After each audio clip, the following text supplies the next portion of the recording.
ये हम सभी का परम सौभाग्य है साथियों कि सिविल सर्विसेज परीक्षा आईएएस बनने के लिए इस देश में कौन ऐसा अभिभावक नहीं होगा जिसकी चिंतन में ये ना आता हो कि मेरे घर से कोई ना कोई इस परीक्षा के लिए उत्तीर्ण हो।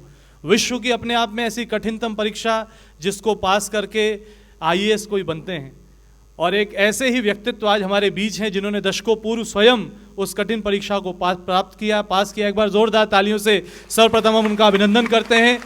और वो व्यक्तित्व वहाँ से आगे बढ़ते हुए जन सेवा का भाव जिनके मन में होता है, वो किन्हीं पदों को तो सुशोभित करते ही हैं, लेकिन जिनके मन में कहते हैं ना सेवा, क्योंकि सर्विसेज में सेवा जिसके मन में जुड़ी रहती है वो जिस भी पद में रहते हैं वहाँ कुछ न कुछ विशेष ही करते हैं। ये आज हम सभी का परम सौभाग्य है कि उस विशेष परीक्षा को जब लोग उत्तीर्ण करते हैं और उत्तीर्ण करने के बाद चुने हुए हमारे ऐसे सदस्य जिस संस्थान में जाके आगे आने वाले भविष्य के लिए प्रशिक्षण ग्रहण करते हैं, वो व्यक्तित्व क्या होंगे जिन्हें ये जिम्मेदारी मिली कि ऐसे हमारे आईएएस एस्पिरेंट जो कि सेलेक्ट हुए हैं और उनको ट्रेनिंग प्रदान की जाए। निदेशक हैं वो हमारे भारत के प्रतिष्ठित लाल बहादुर शास्त्री राष्ट्रीय प्रशासन अकादमी के, और इससे पूर्व से भी वे अगर कहा जाए तो इंसानों को बेहतर परख रखने के विभिन्न प्रयोजनों में विभिन्न संसाधनों को लेकर कार्य करते रहे हैं। ये आज हम सभी का परम सौभाग्य है कि आज ऐसे ऐतिहासिक अवसर पर श्री श्रीनिवास आर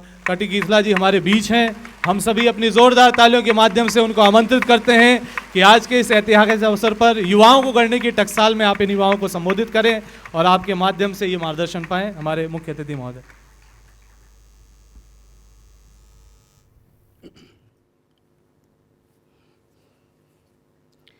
देव संस्कृति विश्वविद्यालय के दिव्य प्रांगण में आते हुए मुझे बहुत ही खुशी हुई है और बहुत ही मैं अपने आप को गौरववंत महसूस कर रहा हूँ।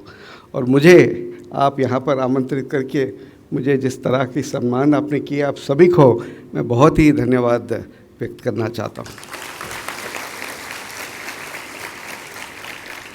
आज के ज्ञान दीक्षा समारोह में हमारे बीच जो नए नए विद्यार्थी इस दीक्षा को प्राप्त करके एक नई अवस्था में आए हैं, नई आश्रम में जो प्रवेश किए हैं, उन सभी को और उनके माता पिता जो उपस्थित यहाँ पर है, इनको मैं बहुत अभिनंदन देना चाहता हूँ और भगवान को प्रार्थना करता हूँ कि आपको खूब खूब आशीर्वाद दे और आपका भावी, आपका आगे वाली जीवन और आपका जो संकल्प है उसमें बहुत ही सफलता आप प्राप्त करें।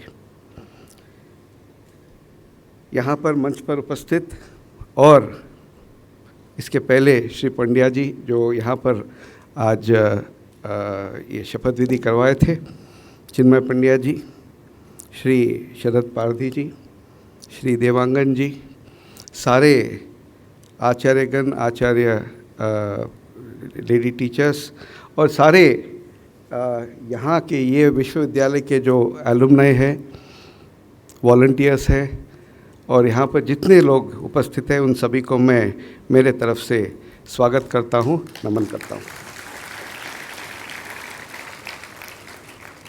सच में कहूँ, मैं यहाँ पर आते हुए भी बहुत सोचता था कि क्या कहूँ इस अवसर पर, और जैसे मैं वहाँ पर खड़ा हो रहा था तब तक भी मेरे मन में ऐसी कोई भावना नहीं थी कि मैं क्या बोल सकूँ, क्या बोलना चाहिए। तो भगवान जो मेरे से बुलवाएंगे वही मैं आपको कहूँगा अभी। तो मैंने, क्योंकि मैं हमेशा मानता हूँ अगर दिल और मन अगर बात करनी है इसको एकदम साफ करना चाहिए। पहले हम सोच करके एक पूरा स्पीच बना करके हम आए और सामने देखें कि यहाँ पर की वातावरण ही अलग है, कॉन्टेक्स्ट ही अलग है, तो वो उचित नहीं होगा। और मैं जो यहाँ पर पिछले 2 घंटे में जो देखा हूँ, जो मैं खुद स्वयं प्राप्त किया हूँ, उसी को मैं शेयर करना चाहता हूँ। जैसे जैसे मैं यहाँ पर आया, मुझे सबसे बड़ी खुशी इस बात की हुई, और ख़ास करके माननीय गुरुदेव जी, माता जी का जो कि यहाँ पर जो कार्य हुआ, उससे मैं एक चीज़ पे बहुत ही प्रभावित हुआ कि इनकी जो दृष्टि थी कि ये होलिस्टिक होनी चाहिए, कि मात्र समाज निर्माण नहीं, मात्र राष्ट्र निर्माण नहीं, मात्र सिविलाइजेशन के निर्माण नहीं और मात्र व्यक्ति निर्माण नहीं, सारे चारों चीज़ों को समन्वय करते हुए हर एक को इतना ही महत्व दिए, इतना ही इसको जो है प्राधान्य दिए। मुझे इस चीज़ को देखते हुए बहुत ही मुझे खुशी हुई, क्योंकि ये चारों ऐसे चीज़ है जो एक से बढ़कर दूसरा नहीं है, ना ही दूसरा एक से बढ़कर कोई कमी है। परंतु मैं ज़रूर एक जानता हूँ और मैं स्वयं मानता हूँ कि चारों का जो भी समन्वय है ये व्यक्ति का कल्याण में तो होना चाहिए, और व्यक्ति का कल्याण करते करते समाज का कल्याण किस तरह से हो, समाज का उत्थान किस तरह से हो, और सिर्फ हमारे ही नहीं, मुझे लगता है हमारे आने वाली पीढ़ी के और भी ध्यान रखते हुए हमको कार्य करना चाहिए। तो इस दिशा में जो यहाँ पर कि मैंने जो वातावरण में देखा हूँ उससे मैं बहुत ही प्रभावित हुआ हूँ, बहुत ही मुझे खुशी प्राप्त हुई है। आपको जानकर खुशी होगी, मैं माननीय चिन्मय पंड्या जी से मैं बता रहा था कि पिछले 3 साल से, वैसे जब से राष्ट्रीय प्रशासन एकेडमी मसूरी में स्थित हुई 1959 से 1960 से हमारे यहाँ फाउंडेशन बैचेस आ रहे हैं, और हमारे यहाँ भी एक फाउंडेशन का एक सेरेमनी होता है। हाँ, हम इस तरह का एक क्या कहते हैं कि एक ऑस्पिशियस वातावरण तो हर वक्त निर्माण नहीं हो पाता है, परंतु पिछले 3 साल से हम ये कोशिश ज़रूर कर रहे हैं कि हमारे यहाँ जो प्रशिक्षु आते हैं तो उन सभी को हम, क्योंकि ये सब समाज की सेवा में, राष्ट्र की सेवा में जुड़े हुए युवा वर्ग है, तो उन सभी को उनके स्वयं का व्यक्तिगत एक राष्ट्र का जो कॉन्स्टिट्यूशन है, बंधारण, वो उनको हम देते हैं। और जो आपने जो दीक्षा प्राप्त का एक शपथ जो लिए, इनकी शपथ ग्रहण हम यही कॉन्स्टिट्यूशन पे उनके राइट हैंड रख करके, उसी जो ओथ ऑफ ऑफिस है, ओथ ऑफ सीक्रेसी है, उसी की एक शपथ लेने की, एक शपथ ग्रहण करने की एक परंपरा पिछले 3 साल से शुरू हुई है। उससे मसूरी में भी एक अलग सा एक वातावरण खड़ी हुई है। मैं इस वजह से कह रहा हूँ क्योंकि आप जो युवा वर्ग है, आप जो युवाएं हैं, अभी जो आप समाज सेवा की ओर जा रहे, राष्ट्र सेवा की ओर जा रहे, अभी जो यहाँ पर आप शिक्षा प्राप्त करेंगे, जो पाएंगे, इसको लेकर के आगे जा कर के विभिन्न क्षेत्रों में हमारे समाज को आपको सेवा करनी है। और इसी तरह आपकी तरह आपसे कुछ साल पहले शिक्षा प्राप्त करके एक क्षेत्र में, जैसे आपने कहा, सक्सेसफुल होकर के, एक एग्ज़ाम में सक्सेसफुल होकर के हमारे यहाँ भी प्रशिक्षु आते हैं। उनका काम और आपका काम, दोनों हाथ में जो काम करने की जो बराबरी होती है, इसी प्रकार की काम है। आपको उसी तरह जुड़ना चाहिए जिस तरह उनको काम करना चाहिए। तो एक राष्ट्र निर्माण में सिविल सर्विस हो कि प्राइवेट सर्विस हो कि कोई भी क्षेत्र में हो, हर एक क्षेत्र में हम काम करके हमारे देश को आगे बढ़ाने के लिए काम करना चाहिए। और इस कोशिश में मैं चाहता हूँ चिन्मय पंड्या जी से, कभी अगर ऐसा कोई मौका मिले कि हमारे यहाँ भी बच्चे सारे आकर के वहाँ पर क्या कार्य हो रहा है वो भी एक स्वयं देख पाए, तो इनमें भी एक शायद जिज्ञासा पैदा होगी।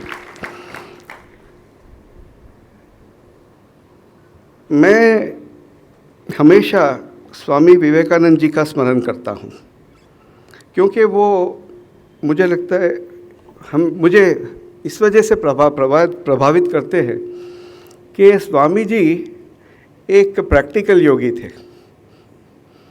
वो जो चीज़ बोले, वो वेदांत का सारांश भी जो है हमारे दैनिक जीवन और दैनिक भाषा के अंदर उन्होंने कन्वे किए।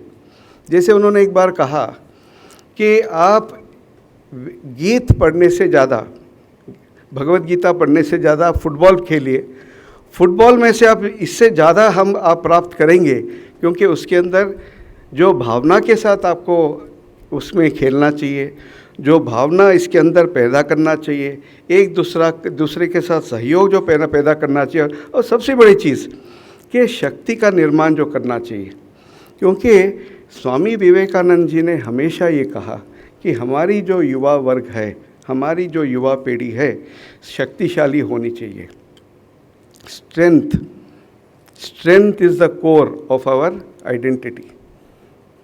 और उन्होंने ये नहीं कहा कि भाई आप जो है ये एक पहलवान बनो और उससे आप में अभिमान आए, नहीं, उन्होंने ये कहा आप में शक्ति इतनी आनी चाहिए कि आपके अंदर एक प्रकार का वैराग्य आना चाहिए, कि आपके अंदर ऐसी एक वैराग्यता तभी आएगी जब आप एकदम शक्तिमान हो जाएंगे और उस शक्ति के प्रदर्शन से, शक्ति के आपके अंदर उतरने से आप में, आपके आजू बाजू जो वातावरण है, आपके साथ जो साथी जन है, उस उनके उनके उनके तरफ कोई प्रकार की ना ईर्ष्या होगी, कोई प्रकार की ना एक जेलसी होगी, और कोई भी प्रकार का क्या कहते हैं एक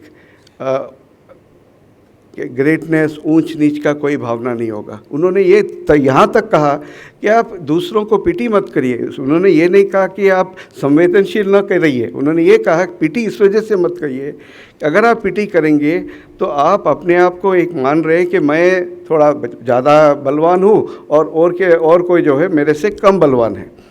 लेकिन उन्होंने ये सोच हमको सबको दी है कि हमको सबको जो है एक शक्तिवान व्यक्ति बनना है, शक्तिवान समाज बनना है और शक्तिवान राष्ट्र बनना है। और उन्होंने ये भी कहा है कि आप जब कार्य करेंगे, वेदांत का सार ये है और सारांश ये है कि आप काम करते करते अपना पैशन उसमें मत लाइए, पैशनेटली काम करिए, परंतु अलिप्त होते हुए प्रतिहार स्वरूप, एक प्रतिहार का एक भावना के साथ आप काम, आपका कर्तव्य का आप पालन करें। अभी अभी माननीय चिन्मय पंड्या जी ने सिकंदर की उल्लेख की। उन्होंने कहा कि जब सिकंदर मर गए तो जाते जाते उन्होंने कहा कि भाई मेरा मुट्ठी अब खोल करके दिखाइए कि मैं कुछ लेकर के नहीं गया हूँ। कुछ सालों से मेरी और मेरी धर्मपत्नी की हम एक खोज कर रहे हैं कि सनातन धर्म कहाँ कहाँ तक पहुँचा है। तो इस सिलसिले में हम ये ईस्टर्न यूरोप में भ्रमण कर रहे थे, अब ये भी मैंने आपसे कहा था। तो वहाँ पर सुरखानी आतिशगाह है जहाँ से हम देखें कि ज़ोरास्ट्रिज्म पैदा हुई है, ज़ारथुस्त्र वहीं से पैदा हुए, और वहाँ पर भूमि से आग निकलती है। कहीं पर भी आप जाइए 2 फुट खोलिए आपको भूमि से आग निकलती है, क्योंकि वह पूरा एक इस तरह की वातावरण थी। इस वजह से कहते हैं और मानते हैं कि ऋग्वेद का भी जन्म वहीं से हुआ है। और जब वो वहाँ पर ज़रातुस्त्र का जैन की जब उच्चारण होती है और ऋग्वेद मंत्र की जो उच्चारण होती है, लगभग हमको लगता है कि शायद एक ही प्रकार की उच्चारण है। और वहाँ पर मैं देखा था किंग डेविड की एक समाधि है जॉर्जिया में, और उनके घर में आप जब जाते होंगे उन्होंने ये करवाया था कि जहाँ से सामान्य व्यक्ति का प्रवेश है उनके घर के अंदर, और प्रवेश द्वार के सामने अपने आप को वहाँ पर उन्होंने अपना बॉडी को वहाँ बेरी करवाया। क्यों? उन्होंने ये कहा कि भाई हर एक व्यक्ति मेरे इस शरीर पर से चले ताकि मैं सभी को ये संदेशा दे सकूं कि मेरे में ऐसा कुछ नहीं था और मैं जो है एकदम मामूली सा व्यक्ति था, और मैं जो है मेरे अंदर इसी कोई अहम भाव नहीं थी जिससे आपको मैं राजा की ओर पे की तरह नहीं परंतु एक सेवक की तरह मैंने आपसे रहा हूँ। ये जो सेवा की जो भावना वहाँ पर किंग जॉर्ज हो या और भी हो, महान पुरुषों से हमको ये जानने को मिलता है। तो मैं इतना ही आप सभी से कहना चाहता हूँ कि आप जो रास्ते पे आप चलने के लिए आज दीक्षा लिए हैं और अभी अभी आपको आशीर्वचन भी मिला है, और उन्होंने जो कहा पंड्या जी ने कि आपको यहाँ पर बुलाने का जो आह्वान जो हुआ है कि शायद आपसे कोई एक समाज के लिए एक उत्कृष्ट काम, कोई कार्य कराने के लिए ही आपको आह्वान मिला है। और आप सभी इस वजह से ना कोई कॉरपोरेट यूनिवर्सिटी में जाए, उसके बजाय आपने यहाँ पर आए, एक अलग सा एक वातावरण में आपका जीवन का गठन होगा और यहाँ पर आप शिक्षा की जो प्राप्ति करेंगे उसको लेकर के मैं चाहता हूँ एकदम निस्वार्थ और सेवाभावी, मतलब समाज के लिए, अपने आप के लिए, परिवार के लिए, सभी के लिए जो आप कर सको उसकी एक शक्ति आप यहाँ से मिले, ऐसी मैं ईश्वर से प्रार्थना करता हूँ। आपका जीवन और आपका आगे वाले करियर, आपकी आगे वाली जो भी आपके भावनाएं, जो भी आपके मन में तमन्नाएं, सब संतुष्ट हो, सब आपको साकार हो, ऐसी एक शुभ कामनाएं के साथ, शुभ इच्छा के साथ मैं आपको I would like to convey my blessings. मैं वैसे हूँ हैदराबाद का, आई स्टडीड इन हैदराबाद। तो आप सब जानते हैं हैदराबादी बोली अलग होती है, आधा उर्दू, आधा हिंदी, आधा मराठी, कुछ पंजाबी। 22 साल के बाद मैं गुजरात में गया, तो वहाँ पर लगभग 26 साल गुजराती बोलता चला शुरू हो गया। तो आजकल जब भी मैं हिंदी में बोलने की कोशिश करता हूँ, कभी कभी गुजराती आती है, कभी कभी हैदराबादी आ जाती है। तो बड़े मुश्किल से मैं ये आज प्रयोग किया हो कि आपसे कुछ हिंदी में कुछ आपसे बात करने की। हो सकता है कि कहीं न कहीं कुछ क्षति रही हो, माफ़ करिए, परंतु मुझे बहुत ही खुशी हुई कि आपसे यहाँ पर आकर के मिला हूँ।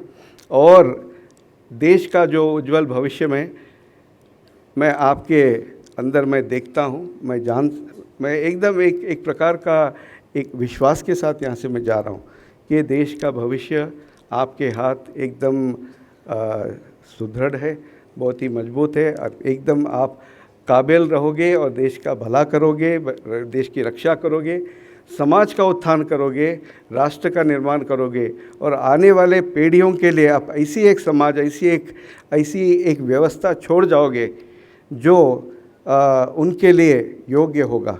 क्योंकि आप और एक चीज़ आप ज़रा गौर करना, कहते हैं कि पिछले 100 साल में जो मनुष्य को जो कंफर्ट मिला है, कभी ऐसा पीरियड नहीं रहा। हम लोग देखते हैं बहुत सारा, हम देख रहे हैं यूक्रेन में वॉर हो रहा है, कोई और जगह अफ़गानिस्तान में हो रहा है, कहीं समाज में भी कहीं ना कहीं थोड़ा मोटा चल रहा है। परंतु अगर सारा हमारा जो ह्यूमन हिस्ट्री का सर्वे करे, ये एक ही सेंचुरी है जिसमें मैक्सिमम पीस था, मैक्सिमम प्रॉस्पेरिटी था, मैक्सिमम क्या कहते हैं कंजम्पशन, ह्यूमन कंजम्पशन के लिए एक साधन सामग्री का बहुत ही विकास हुआ। परंतु हो सकता है, और मेरा खुद का मानना है, हम ये जो विकास किए हैं शायद पृथ्वी को थोड़ा शोषण करते हुए किए होंगे, आने वाले पीढ़ियों की जो विरासत है उनमें से छीन करके किए होंगे, और आने वाली पीढ़ियों के लिए जो हमको छोड़ जाना चाहिए उसमें शायद हम ज़्यादा हम लोग शायद उसको कंज्यूम किए होंगे। तो मैं ये आप सभी से एक ही बात कहना चाहूँगा कि एक भावना ज़रूर हम रखें कि जितना हो सके ये हमारी मतलब ह्यूमन सोसाइटी और नेचुरल ऑर्डर का जो बैलेंस है, इसको बैलेंस रखते हुए हम किस तरह से जीवन जिए और किस तरह से एक ह्यूमन सोसाइटी जो है नॉन एक्विजिटिव सोसाइटी बन सके, इस दिशा में आप रहो। हो सके तो जितना कम साधन, जितना कम सामग्री, जितना कम ज़रूरतें करके आप चल पाओगे तो मेरे हिसाब से इतना अच्छा रहेगा। शायद आपके उम्र में ये थोड़ा इतना ठीक नहीं लगेगा, लेकिन पिछले साल मैं और मेरे धर्मपत्नी हमने नर्मदा परिक्रमा शुरू किए थे। तो लगभग अमरकंटक से शुरू किए और फिर लगभग 17 दिन हमने मैं जिस अवस्था में हूँ 3 साल का मैं भ्रमण तो नहीं कर सकता, तो हम ये तय किए कि चलो जब जब समय मिले 15-20 दिन तो वहाँ तक हम चले और माँ नर्मदा मैया का दर्शन करते करते हमारे समाज के अंदर चलने की हमको एक बहुत ही अनोखी एक अवकाश मिला। और हम एकदम नदी किनारे चल रहे थे। सामान्यतः सब जितने भी यात्रा ये जो नर्मदा परिक्रमा वासी हैं, इन सभी को परिक्रमा वासी कहते हैं, ये सब रोड पे चलते हैं लगभग 6 किलोमीटर दूर। तो हमें ये लगा कि ये 6 किलोमीटर दूर चलेंगे तो सिर्फ रोड ही रोड देखेंगे, नेशनल हाईवे देखेंगे, स्टेट हाईवे देखेंगे, समाज को नहीं देखेंगे, लोगों को नहीं देखेंगे, लोगों का रहन सहन नहीं देखेंगे। और उस 12 दिन के अंदर हम जो प्राप्त किए, मैं आपको वर्णन नहीं कर सकता कि हमारे समाज के अंदर कितनी उदारता है, कितनी जेनरोसिटी है और कितनी कम उनके पास जो रिसोर्सेस में कितना क्या कहते हैं ह्यूमनिज़्म। मुझे एक घटना याद आ रही है। वहाँ पर मानते हैं कि जो भी परिक्रमवासी है चल रहे हैं वो माँ नर्मदा के स्वरूप है। इस वजह से हर एक अपने अपने घर में स्वागत करते हैं। तो कोई स्वागत करे, खाने पे स्वागत करते, चाय पे स्वागत करते। हम जा रहे थे, दोपहर का लगभग 12 बज गया था, और वहाँ पर जैसे वहाँ जा रहे थे तो एक लेडी आई थी, बोले भैया चाय पे आइए। तो हमने कहा कि बहन समय हो गया, थोड़ा आगे जाना है। बोले नहीं 2 मिनट के लिए, अभी आपको चाय हम पिला देंगे। हमने कहा चलिए चलते। तो फिर सब, मैं, मेरी पत्नी और मेरे साथ और एक थे, उनके घर में गए, बैठे। एकदम गरीब परिवार, शायद 1.5 एकड़ ज़मीन होगा, एकदम सूखा। और फिर हम बैठे, तो फिर उनके घर के पीछे पपाया की झाड़ थी। तो जल्दी जल्दी पपाया की झाड़ जो है, पैसे एक पपाया काट करके लाके हमें प्रसाद दिए। फिर हम बैठे रहे, तो 10 मिनट हो गया, 20 मिनट हो गया, 30 मिनट हो गया। 30 मिनट के बाद थोड़ा थोड़ा एक छोटी प्याली में चाय आया।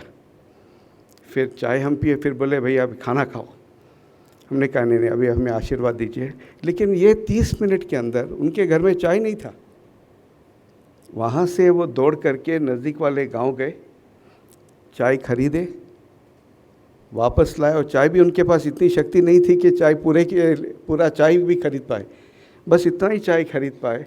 जितना चाय खरीद पाए वो लाए और हमें वो प्रसाद के रूप में दिए। और फिर ये कहते हैं कि आप खाना भी खाइए। ये हमारा समाज है, ये हमारा देश है। और मैं